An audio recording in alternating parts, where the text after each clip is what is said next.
Welcome to our channel. నేను యజ్ఞమూర్తి. ప్రస్తుతం నకిలీ నోట్లు చలామణిలోకి వస్తున్నాయని చెప్పేసి రిజర్వ్ బ్యాంక్ ఆఫ్ ఇండియా పౌరుల్ని అలర్ట్ చేస్తూ ఉంది, హెచ్చరికలు జారీ చేస్తూ ఉంది.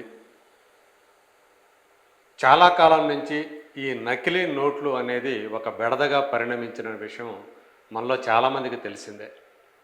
ప్రధానంగా ఎక్కువ ముఖ విలువ కలిగినటువంటి నోట్లు ఏవైతే ఉన్నాయో వాటికి నకిలీ నోట్లు వస్తున్నాయి.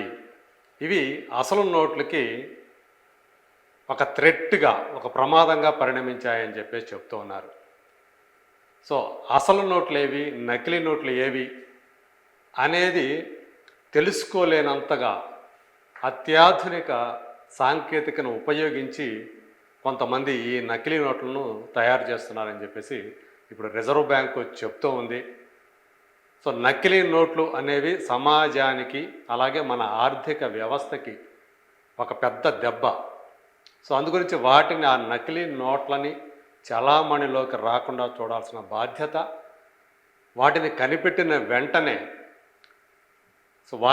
వాటి గురించినటువంటి సమాచారాన్ని సంబంధిత అధికారులకో లేకపోతే పోలీసులకో చెప్పాల్సినటువంటి బాధ్యత ప్రతి పౌరుడి మీద ఉంది అని చెప్పేసి కూడా రిజర్వ్ బ్యాంక్ చెప్తూ ఉంది.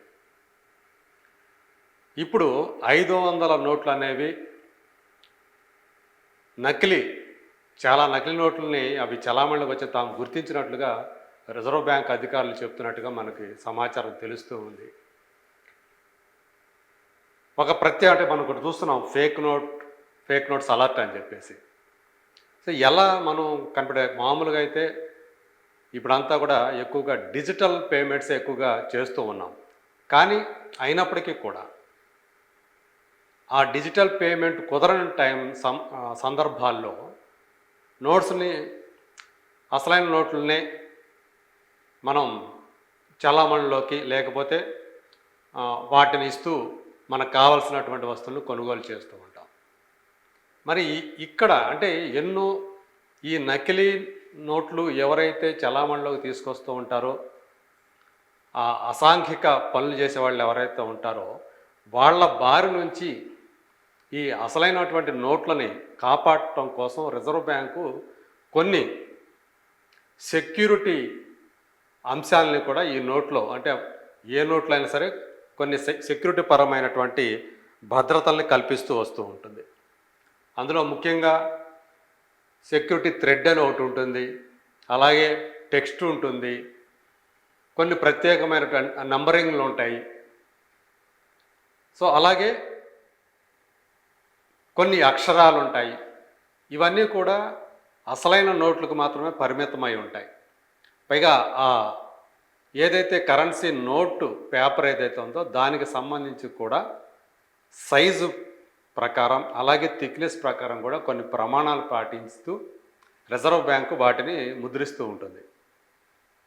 మరి ఇప్పుడు వస్తున్నటువంటి 500 నోట్స్లో ఈ అత్యాధునిక యంత్రాల ద్వారా తయారు చేసినటువంటి ముద్రణా యంత్రాలు అలాగే సాంకేతికను ఉపయోగించి దాదాపు ఇది అసలైన నోటే అనిపించే రీతిలో, ఈవెన్ అందులో కూడా సెక్యూరిటీ థ్రెడ్స్ పెడుతూ ఈ నకిలీ నోట్లో కూడా వీళ్ళు కొంతమంది ఈ దొంగ నోట్లు ముద్రించే వాళ్ళు తీసుకొస్తున్నారు అని చెప్పేసి రిజర్వ్ బ్యాంక్ చెబుతుంది. కాకపోతే రిజర్వ్ బ్యాంక్ ఆఫ్ ఇండియా అని ఏదైతే ఉంటుందో అక్షరాలు, అందులో ఆ రిజర్వ్ అనే దాంట్లో ఎస్ తర్వాత ఈ బదులుగా ఏ అనే అక్షరాన్ని కనిపెట్టినట్లుగా ఉన్నట్లుగా రిజర్వ్ బ్యాంకు చెప్తూ ఉంది. సో ఇది మనం జాగ్రత్త చూసుకోవాలి. అంటే ఈ స్పెల్లింగ్స్ కూడా చాలా ఇంపార్టెంట్. ఎక్కడో చోట ఈ నకిలీ నోట్ల ముద్రణదారులు ఏదో ఒక చిన్న తప్పు పెడుతూ ఉంటారన్నమాట. సో దాన్ని మనం కనిపెట్టి ఇది నకిలీది అని మనం తెలుసుకోవచ్చు. అయితే అంటే సెక్యూరిటీ ఫీచర్స్ అని మనం ఇదివరకు ఏదైతే చెప్పామో అందులో వాటర్ మార్క్ ఒకటి, సో దాని మీద వాటర్ మార్కులు ఉంటాయి. అలాగే సెక్యూరిటీ థ్రెడ్ ఇందాక చెప్పుకున్నాం, అలాగే మైక్రో టెక్స్ట్ వంటివి. ఇవి చిన్న చిన్న వ్యత్యాసాలు ఉంటాయి అసలుకి నకిలీకి. వీటిని చాలా జాగ్రత్తగా మనం చూసుకోవాలి. అలాగే ఈ నకిలీ నోట్లకు సంబంధించి భారతదేశంలో ఇప్పుడే కాదు, చాలా కాలం నుంచి కూడా నకిలీ నోట్లు అనేవి సమాజానికి ఒక పెద్ద బెడదగా తయారయ్యాయి. ఈ నకిలీ నోట్ల చలామణి వల్ల అసలైన నోట్లు, ఆ చలామణిలో రావాల్సినటువంటి అసలైన నోట్లు అవి ఎక్కడికో పక్కకు పడిపోవటం, దీనివల్ల ఈ నకిలీ నోట్లే చలామణి రావటం వల్ల మన ఆర్థిక వ్యవస్థ కూడా తీవ్రంగా ప్రభావితమయ్యేటువంటి అవకాశాలు ఉన్నాయని చెప్పేసి ఆర్థిక నిపుణులు చెప్పేటటువంటి మాట. డిమానిటైజేషన్ జరగక ముందు చాలా భారీ స్థాయిలో ఈ నకిలీ నోట్ల చలామణి అనేది జరుగుతూ వచ్చేదని చెప్పేసి మనకి కొన్ని ఉదంతాలు స్పష్టం చేస్తున్నాయి. 2010 సంవత్సరంలో అయితే దేశవ్యాప్తంగా దాదాపు 258 కోట్ల రూపాయల ముఖ విలువ కలిగినటువంటి నకిలీ నోట్లు ఆ దేశవ్యాప్తంగా పట్టుబడ్డాయి. సో వీటిని అంటే ఆ నకిలీ నోట్లను స్వాధీనం చేసుకొని ఏకంగా 1265 మందిని పోలీస్ అధికారులు అరెస్ట్ చేశారు. కేవలం ఇది 2010లో. అంటే అలా ఒక సంవత్సరం అలా అలా జరిగిందంటే మిగతా సంవత్సరాల్లో కూడా ఆ స్థాయిలోనో అంతకు మించిన స్థాయిలోనో అలాంటి నకిలీ నోట్లు చలామణిలోకి వచ్చాయని చెప్పేసి మనం చెప్పుకోవచ్చు. సో ఇక్కడ విశేషం ఏంటంటే వీళ్ళల్లో అంటే ఆర్మీ జవాన్లు కూడా ఈ నకిలీ నోట్ల చలామణిలో పట్టుబడ్డ ఉదంతాలు కూడా ఉన్నాయని చెప్పేసి మనకి సమాచారం అందుతుంది.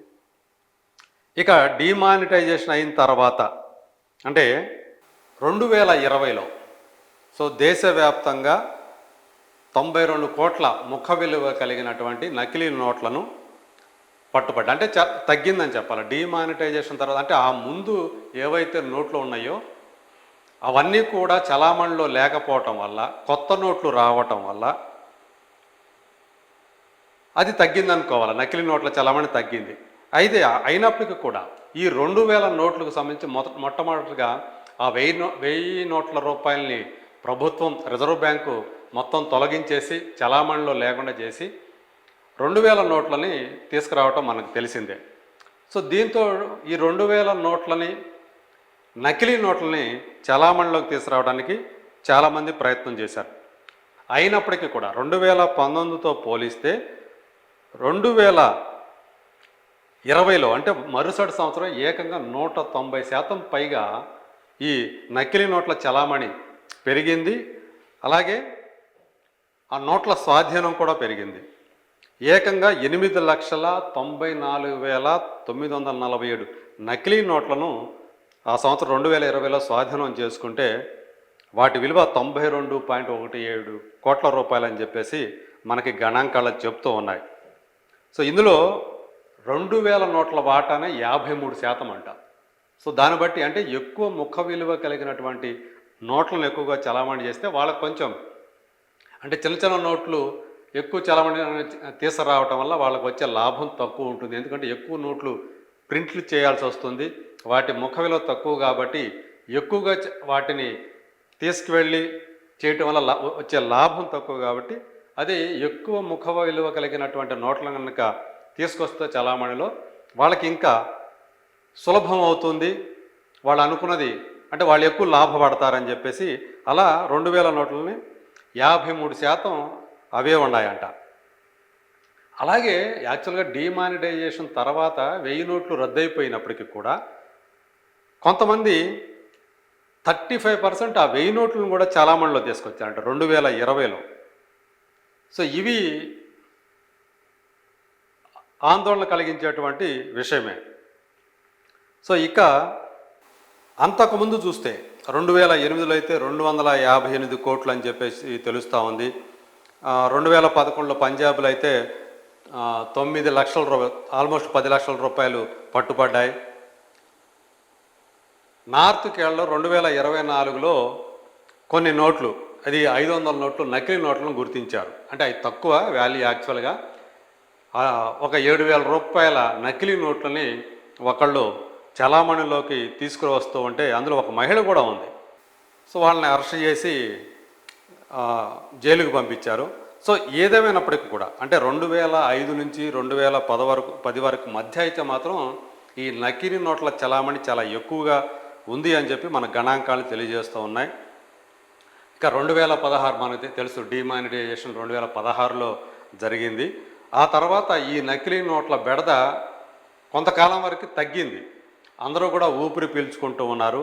కానీ మళ్ళీ 2020 వచ్చేటప్పటికి అంటే ఒక 4 సంవత్సరాల తర్వాతకు వచ్చేటప్పటికి మళ్ళీ ఇది గణనీయంగా పెరుగుతూ వస్తుందని చెప్పేసి మనకి తెలుస్తూ ఉన్నాయి. ఎక్కువగా 2000 నోట్లు, ఈ 500 నోట్లను టార్గెట్గా చేసుకొని ఈ నకిలీ నోట్లను తయారు చేసేటువంటి అసాంఘిక శక్తులు వాళ్ళు ఇవి వాళ్ళకి లాభదాయకంగా ఉంటాయి కాబట్టి అవి చేస్తూ చలామణిలోకి తీసుకొస్తున్నారు. కాబట్టి ఇప్పుడు రిజర్వ్ బ్యాంకు వీటిని ఈ నకిలీ నోట్ల పట్ల అప్రమత్తంగా ఉండండి అని చెప్పేసి మనల్ని హెచ్చరిస్తూ ఉంది. అంతా కూడా మనం ఏమాత్రం మనకి దాని మీద అనుమానం వస్తే మన దగ్గరికి వచ్చినటువంటి 500 నోట్లు కానీ 2000 నోట్లు కానీ ఏమాత్రం అనుమానం వచ్చినా కానీ దాన్ని జాగ్రత్తగా పరిశీలించి అది నకిలీ నోట్లు అని తెలిస్తే గనక దాన్ని సంబంధిత అధికారులకో లేదా బ్యాంకులకో లేదా పోలీసులకో దానికి సంబంధించినటువంటి వివరాలను తెలియజేయటం, ఆ నకిలీ నోట్లను అందించడం మంచిది. అందరికీ కూడా అంటే మన ఆర్థిక వ్యవస్థలో ఈ నకిలీ నోట్లు కూడా ఒక ప్రమాదకరంగా మారాయి కాబట్టి అందరి మీద ఆ బాధ్యత ఉంది. నకిలీ నోట్లను సాధ్యమైనంత వరకు అరికట్టడంలో మనం కూడా పాలు పంచుకోవాలని చెప్పేసి ఆర్థిక నిపుణులు అలాగే రిజర్వ్ బ్యాంక్ కూడా కోరుతూ ఉంది. అందరూ కూడా అవేర్గా ఉండి చైతన్యవంతంగా ఉండి నకిలీ నోట్లని మన దగ్గరికి రాకుండా చూసుకోవాల్సిన బాధ్యత మన మీదే ఉంది.